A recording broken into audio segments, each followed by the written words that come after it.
Welcome to the Project Zion podcast. This podcast explores the unique spiritual and theological gifts Community of Christ offers for today's world.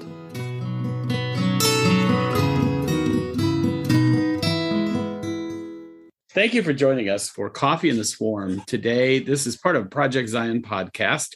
And today, I'm honored to have Lexie Frazier, who is with us today, a Graceland student. Lexie, welcome to Coffee in the Swarm. Thank you, Mike. Yeah. I'm excited. I am excited too. We were just talking before we started the recording. And first of all, tell us a little bit about yourself. What year are you at Graceland here? I'm Lexie Frazier. I am a junior. I'm studying elementary education and Hispanic studies here at Graceland University. I'm originally from Holden, Missouri, but I attend the congregation in Oak Grove, Missouri, which my mother is a pastor of. I don't know if there's that much else to know about me. Okay. Well, before we started recording, we were visiting a little bit, and she reminded me of the first time we met. So you said we met at Spectacular. Yes, now that I think about it, I think it was my freshman year. Freshman year at Spec? Yeah, I was at Spectacular, and I had just recently lost a friend, right? And I was really, really struggling with that. And one of the people that attends Spec that I know very well, his name is Bruce Watson, and he attends the Odessa congregation, which is why I know him.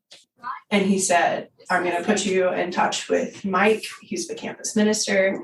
You guys are going to sit down and chat, and hopefully he will give you some guidance and help you deal with this. And I remember me and you met.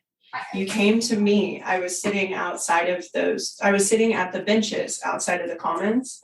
Oh, yeah. Underneath that tree.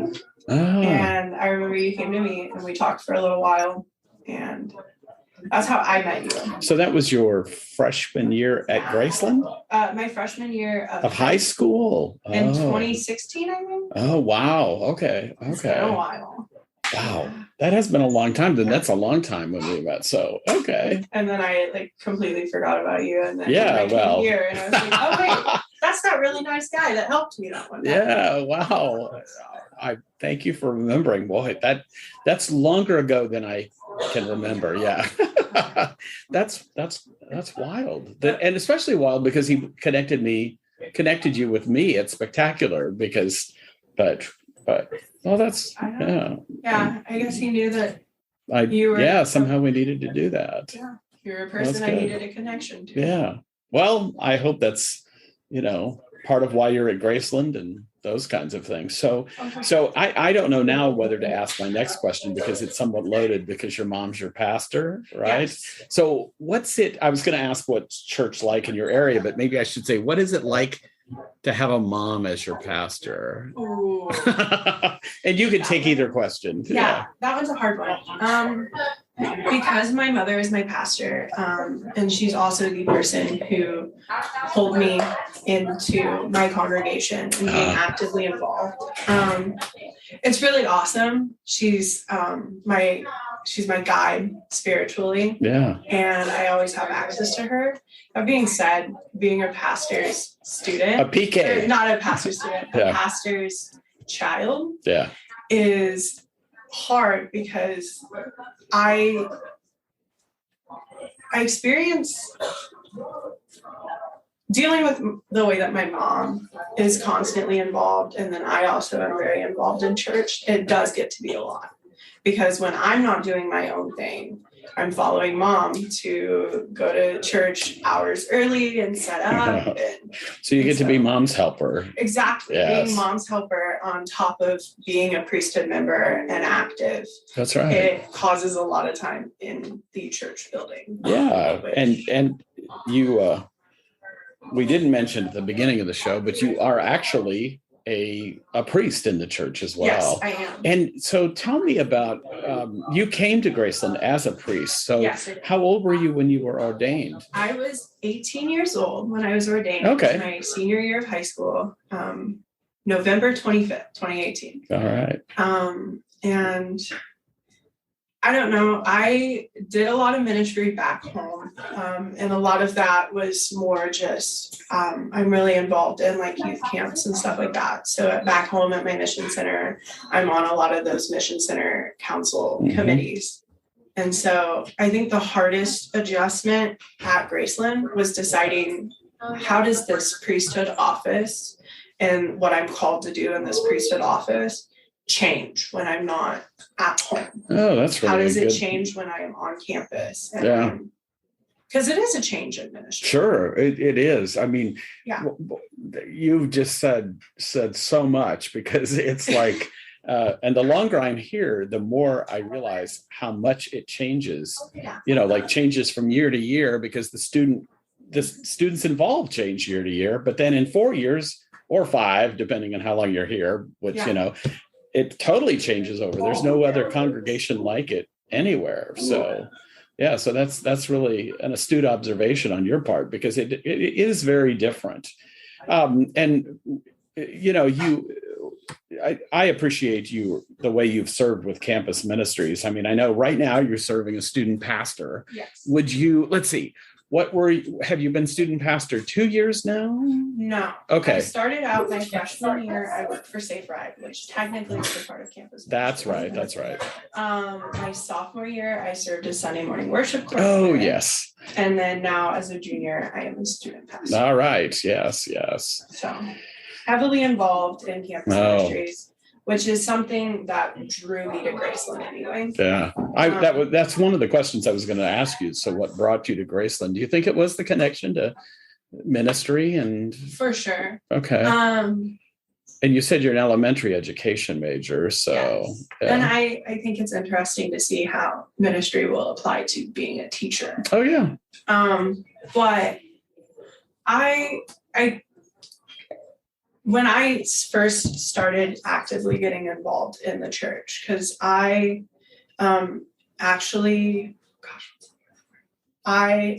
converted, right? Oh, yes, right. Okay. I was baptized as a Catholic as a child. Okay. Wasn't extremely practicing. And then when I met my mom, who is my stepmother that's adopted me, that's a whole story. Yeah. She was already involved in church. She's a priest at the time. She dragged me along, and it was something. Was it really a drag? I mean, I know not physically, but she was my guide. And then, coming up to spec and seeing. Oh, sure.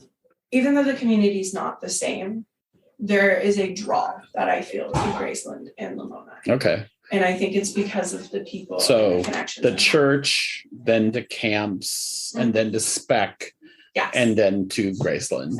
Because when I first came here, I knew people. I knew when Chris Dykeman was here, I knew her from camps. I feel bad now. All the people that I'm going to start my can list aren't here at Graceland, yeah. But when I first came here as a freshman, I had already had connections through church and camp. Sure. And I knew people, and I had a support system already set up here. Yeah. I knew people that would take care of me. Mm-hmm. And that's one of the things that I've continuously appreciated about Graceland. Yeah. Is I know that I have a support system. Yeah. And even though people have changed, and that's one of the things we talked about, students change, but so do faculty and staff members and administrators. So there's been a fair amount of change in the 6 years I've been here. So yeah. So how would you describe, you've mentioned your involvement in campus ministry and specific things, but is there anything else you'd add about that? I mean, in terms of campus ministries, I think back, my memories of you, are like seeing you serve communion at our services, and we do them a little differently here than a lot of congregations. We had people come forward, and and a good part of your experience at Graceland has been during COVID, Exactly. Unfortunately, Yeah. which we've been blessed to figure out some ways we can still meet, because we're sort of in this Graceland COVID bubble that congregations really can't manage, but we can. And so we've been meeting, although we're still masks, and, our students are in class. So how that's certainly been a way that's been different for you. For sure. And I think that's kind of a theme that we've been talking about in general, is that Graceland is rapidly changing, and COVID has heightened that experience, right? And so being involved with campus ministries during COVID while in school, there is a lot of things to balance. And it definitely has taught me prioritizing things and how to be so malleable. That's the word. Oh, good. How to be able to adjust quickly. Okay. COVID, And I thought, COVID's obviously something that I care about, and both me and you, and I guess for listeners that don't know, I do have a lot of experience with COVID. That's right. From the technical side as well. Well, because of your work experience outside of Graceland. So Yes. what is?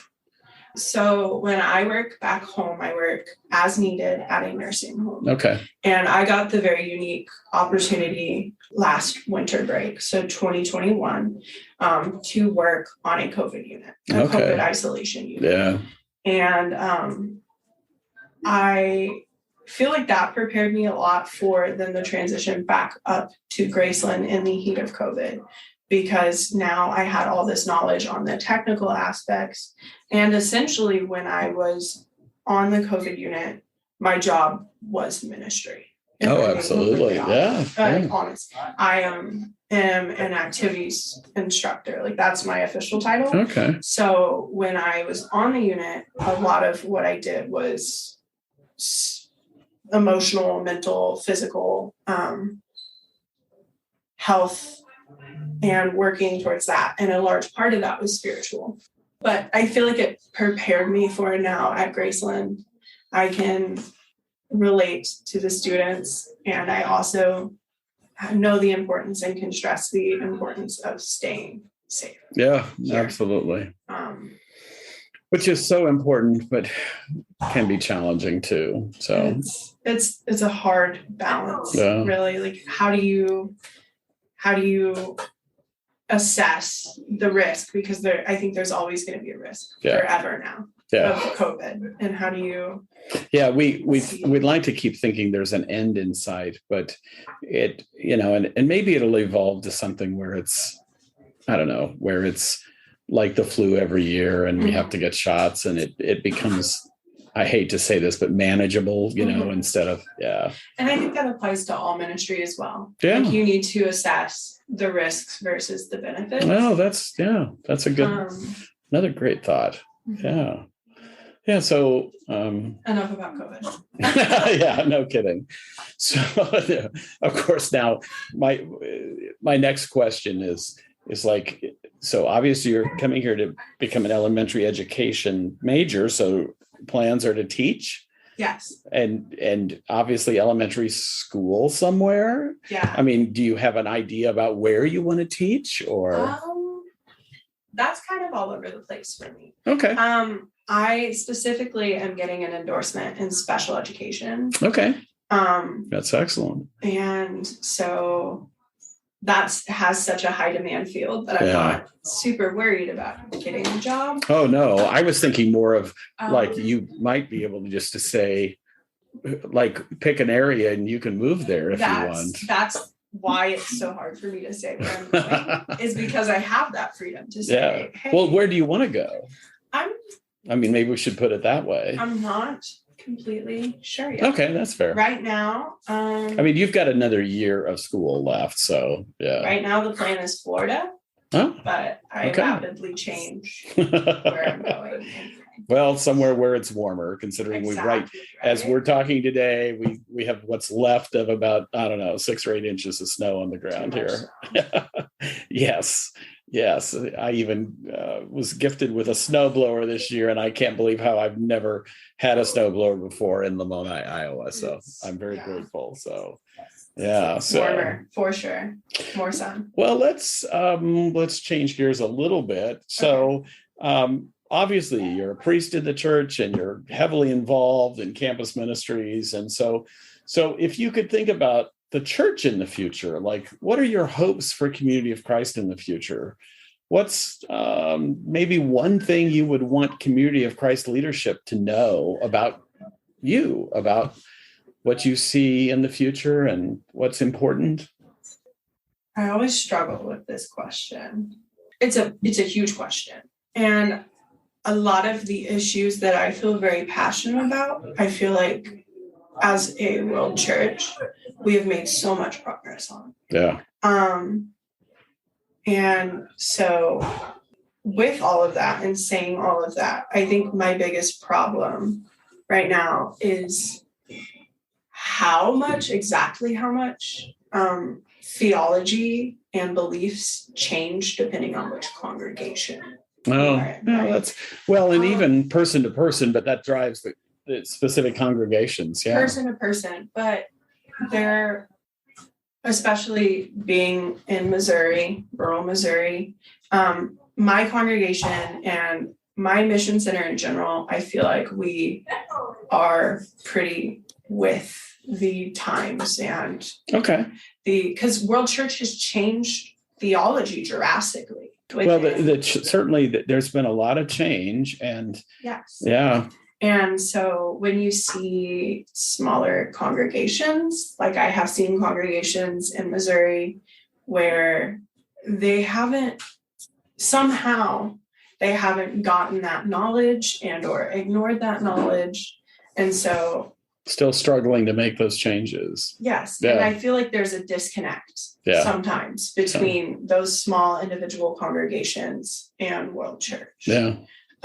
Specifically the issue that I tend to deal with the most, and it's just because of my personal experience, but LGBTQIA plus issues.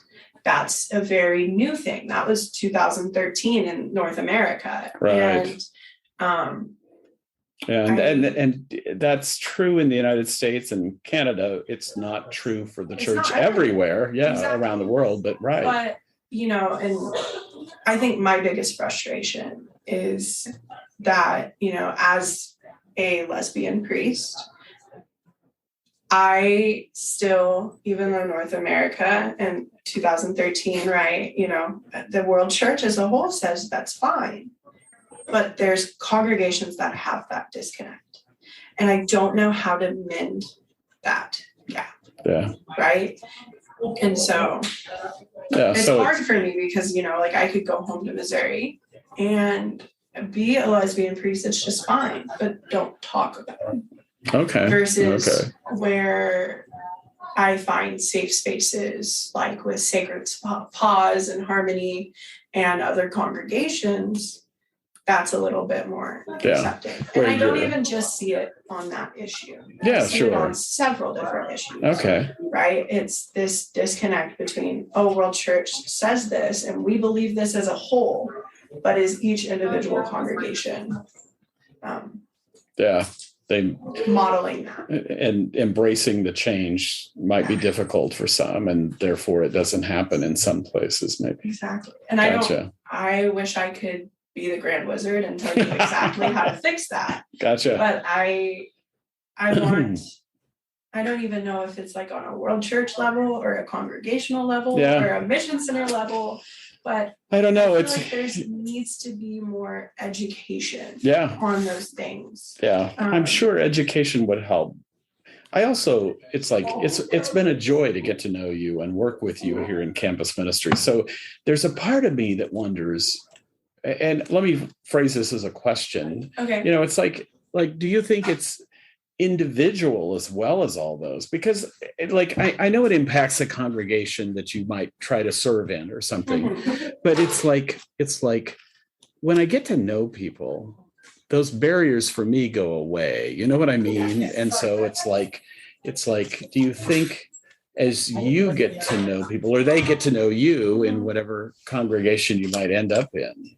Yes, I think that's valuable, especially, and I've seen that, right? My congregation in specific, I have made a connection with those people. Those people know me. Okay. They know who I am and what I stand for and my core identity. Yeah. Right. And so I think that that's why me coming out was received so well. Yeah. Right. Did you grow up in that congregation? I started attending at the age of 8. Okay. So so pretty, like 10 years or something. I had been in there a very long time. Yeah. 12 years before I came out. Okay.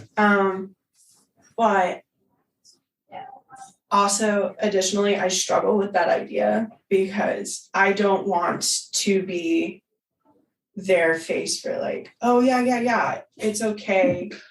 I don't want to be the representative for everybody, because that's a lot of weight. Well, yeah, no. I mean, I can equate that a little bit to my life experience. Sometimes as the campus minister, I end up getting asked questions about official church doctrine or policy, and it's like, I can't speak for the whole church, and you don't want to speak for the whole community, the LGBTQI. Yes. And so that's the problem. Is it's like, yes, I'm a gay priest and I'm in your congregation, and you may not know any other may not know any other queer Christians, you may not know any other queer people in the church, and it's also queer ministers. And I don't want to I don't want to be that person's soul. Yeah, no, that makes sense. But at the same time, you are willing to answer questions about that aspect. So it's like you can't speak for everybody, is what I understand you saying. So, okay. Yeah, that makes total sense. It's nice because it gets that person's mind open, Yeah. Oh yeah, I love Lexie. I grew up with Lexie. I know that Lexie values all of these things. So like maybe she's not terrible, right? No, you are not terrible. Maybe not all gay people are terrible, but I don't want, and it's good to get that door open. Sure. But anyway, the whole point of what I was trying to say is that I want to see a little bit more education on the World Church's core beliefs. Yeah. In theology. And I want to see that more widespread throughout all congregations, because I see that disconnect. I know some congregations, they have studied or will study or are studying the enduring principles. And for me, some of what you shared might be wrapped up in the enduring principles, at least some of the enduring principles, the way we understand them, like the worth of all persons, all are called, that those, to me, you exonerate those particular ones. I mean, because of our working relationship and our friendship. And I'm lucky enough, and once again, I think it's because I was so involved and my mom is my pastor. I'm lucky enough that I know those things and I know those basic theology. But you could go into a congregation and ask them, what do we stand for? And they might not even be able to tell you. Yeah. No, that's yep. Well, and like I'm a little older than you. And when the enduring principles were first articulated, I was thrilled, because prior to that, we didn't really have words to encapsulate who we were, like the being part, not the doing part, but the being part. And I, so what I hear you saying is you also value all the enduring principles, but particularly, so. Yes, I value those enduring, and those actually have been articulated in your lifetime too. I mean, technically, I value those. I value mission initiatives, because I feel like it is guidance, and it's a very simple, easy way for you to go to a congregation and say, hey, this is boiled down what we are. Yeah. And I don't know, it might be a congregational problem that as a congregation, there are congregations that don't necessarily have that knowledge and or care to have that knowledge or put that to practice. So is there anything else you'd like to share about you personally, Graceland, the church, the future? Future. I'm not a future teller, unfortunately. And, I always have my own views about like what I want to see in the future. And Sure. That's always changing depending on who the person. I guess the only thing that I really have left to say, specifically because this is like, oh, we're in the swarm and this is a Graceland thing. Graceland has provided me amazing support systems, and campus ministries has, and I am extremely grateful for that. Throughout my time here, I've really struggled with my mental health. Obviously, like I said, I just recently came out, so that was a struggle as well. And the support that I receive from this community and from campus ministries has always been something extremely valued by me. And so I think if I had to say anything about Graceland, I would just stress the importance of the ministry that we do here, because it doesn't always get seen. There's things that happen behind closed doors that not everybody on this campus sees. There's times where we'll meet with a student one-on-one and we'll assess what that student needs and we'll provide those needs. And that doesn't always go seen. There's a lot of things that campus ministries does that aren't as public as coffee and tea talks or Sunday morning worship. Yeah. And I think that not a lot of students realize that because they don't have the relationship with campus ministries that I and other people are very fortunate to have. And so I think the biggest thing that I can just stress is come hang out with us, right? Like campus ministries doesn't have to be you coming to me and being like, I have this major theological question. No. Campus ministries can be coming into the office and asking if you can do homework and sit in silence, right? We as campus ministers and as ministers in general, not just Graceland, really just ministry does not have to be what you think it is. And there's valuable ministry in things like the ministry of presence and ministry of friendship that I feel goes underrated a lot. And so about Graceland, about ministry in general, just be there. Don't be afraid to reach out for help, specifically talking to Graceland students or people who are struggling. Yeah. Lexie, thank you. And, a perfect way to end our show, because you've said so much about ministry, but not only have you said it, but you've done it. And I want to thank you for your ministry here. I try. You do. Especially as somebody, like I said, who has gone through these struggles at Graceland, I'm very public about my struggles as well, and always have been. But it is hard to see the ministry that you are providing when you are in a dark place like that. Absolutely. And so I want to thank you and also remind everybody who struggles like I do for acknowledging that I'm still doing ministry, even when I'm trying my hardest and I feel like I'm not doing enough. You can't beat yourself up over it. And so Amen. I really appreciate you reminding me that I'm doing valuable things. That's right. Even if I don't think I am. Oh, you are. So. Well, thank you, Lexie Frazier. That's and me. Thank you for joining us for Coffee in the Swarm, and we'll see you next time. Thanks. Of course.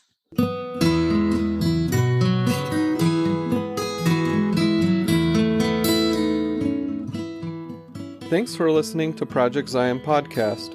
Subscribe to our podcast on Apple Podcast, Stitcher, or whatever podcast streaming service you use, and while you are there, give us a 5-star rating.